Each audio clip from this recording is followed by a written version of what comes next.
After seemingly being taken against your will to what looks to be a creepy asylum, brought into the facility by wheelchair, you find yourself in a dimly lit room, apparently trapped. While some of the details may change, people who've played quite a lot of horror games before will likely be quite familiar with the nature of the setting, the somewhat frantic state of your character, and the ever-present threat that appears to be waiting for you outside your door.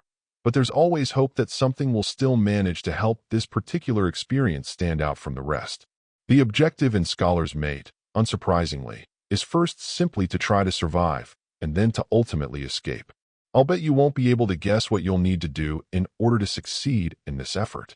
Wait, you knew that you'd need to carefully avoid making noise or drawing the attention of a relentless and deadly pursuer, while also trying to solve a series of odd and oftentimes seemingly random puzzles. No fair, you must have cheated.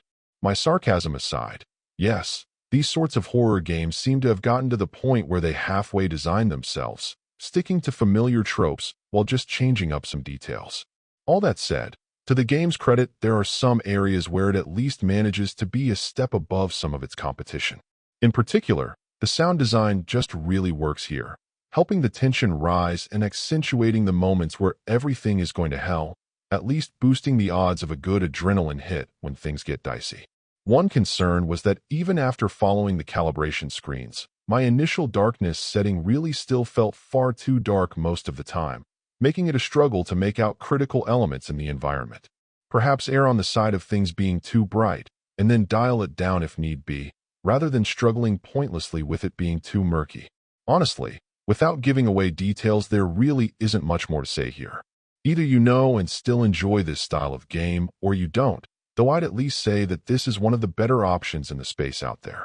Overall, my final score for the game ended up being a 7.2. And if you're interested in picking it up, it's currently available on the Switch eShop for $12.49. Thank you for taking the time to listen to this review. And if you'd like more information or ideas of indie games worth checking out on the Switch or the Switch 2, be sure to click on the link provided in the description. Until next time.